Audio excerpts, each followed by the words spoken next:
Ele entra numa área aqui já da produção, né? Acho que tem muito a ver aí com o tema que a gente acabou de abordar.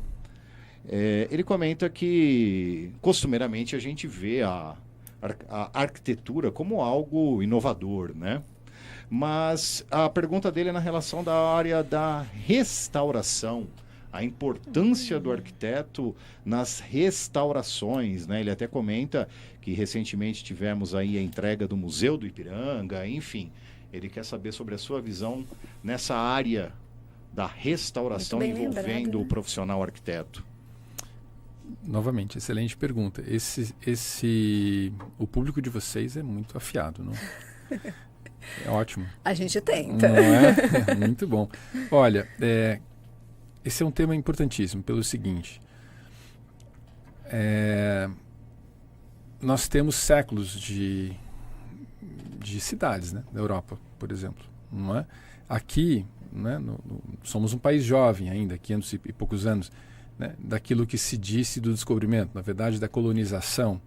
Temos saberes ancestrais das formas de construção e de produção do território, né, e que estão sendo agora revistas e valorizadas. Isso é super importante. Mas se a gente olha para o nosso passado, aqui olhando especificamente no Brasil, nós já temos um patrimônio histórico importantíssimo, né? Desde da época da colônia, da época da República, né? Se a gente olha o centro do Rio de Janeiro, o centro de São Paulo, os teatros municipais, só para dar assim, um certo espectro, né, desse patrimônio mais antigo, ou mesmo de construções do século XX em concreto armado, né? Por exemplo, nós temos um exemplo interessantíssimo aqui, que é o E1 no nosso campus, não é? Que tem ele já passou, né, por restauro, inclusive. Bom, qual é a importância, então, de olharmos para aquilo que é o existente? Primeiro, aspectos históricos e culturais, né? É importante preservarmos de onde viemos, né? Algo tão complexo em anos recentes, né? Mas tão importante de... Você ia dizer alguma coisa? Eu queria até abrir um parênteses. Te dói, sim, quando você vê algo sendo demolido? Porque para mim dói muito. Então, eu imagino para um arquiteto, para preservar a história. Ou né? queimado, como Museu Nacional. Então, aquilo foi uma tragédia. Sim, a desvalorização da nossa história. Esse é um grande problema. É um pesar. E a arquitetura, ela tem total vínculo com isso, a preservação da nossa história, dos modos de vida, né? Bom, então, assim, como é que um arquiteto atua aí, né? E aí a gente pode dizer assim, então é o restauro 100%, ipsis literis. Não, tem uma série de condicionantes. Existe, né, o Instituto de Preservação, né, Histórico Nacional, que vai dizer, olha, essa edificação ela deve ser preservada dessa ou daquela maneira, né? Isso eu estou dizendo em termos nacionais, mas muitas vezes pode às vezes nem ter tombamento, né? Tem o tombamento em nível local, que é o municipal, né, o estadual e o federal, mas tem situações que partem da própria sociedade. Eu vou preservar isso aqui, né? E aí como fazer? Então há todo um estudo, e aí a gente posso dar um exemplo que é local aqui, mas aqueles que estão nos vendo e ouvindo e não são daqui, mas eu recomendo que venham visitar a Fazenda do Pinhal. A Fazenda do Pinhal é um grande exemplo, e inclusive de projeto, mais do que de restauro, de curadoria, né? Olhando para o nosso passado e resgatando os valores dessa história, né? Mas então, em termos de restauro, há uma série de condicionantes legais e também há uma série de habilidades, ou assim, de atenções, né, de sensibilidades a se ater quando você vai fazer o restauro de um edifício. Tem os aspectos estéticos, que são de determinadas, por exemplo, um estilo, né? Como recuperar um estilo, como era feito naquele período. E há algumas questões importantes, por exemplo, algo que caiu, eu vou reproduzir segundo aquele estilo daquela época e eu vou falsear algo que é novo e vai parecer velho, são debates, tá?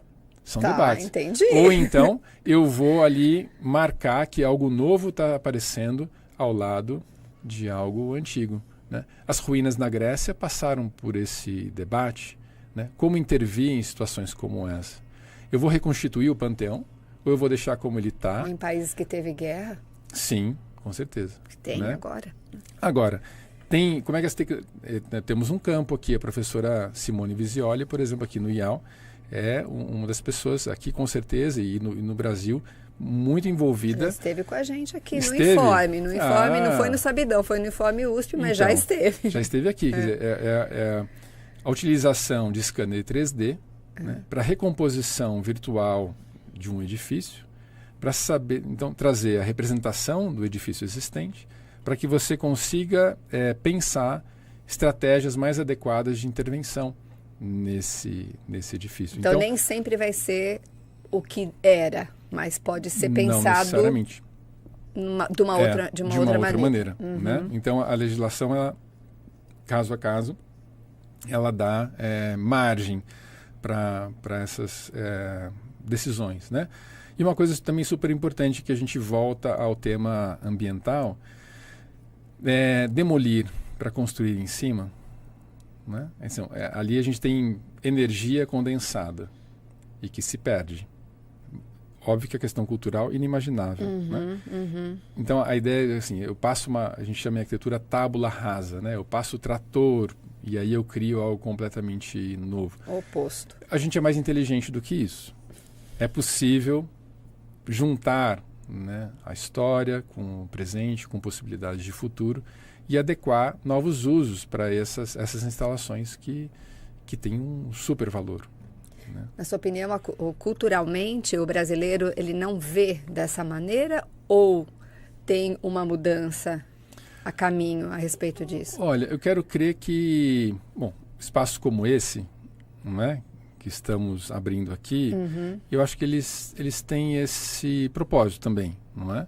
De construir compreensões e a gente vai aprimorando.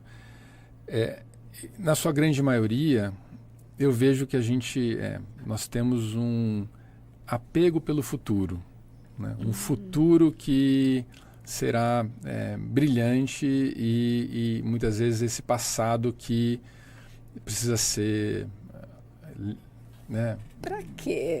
Para quê? Não é? Para quê? E acho que é possível conviver pensar de maneira inventiva, associando essas coisas, né?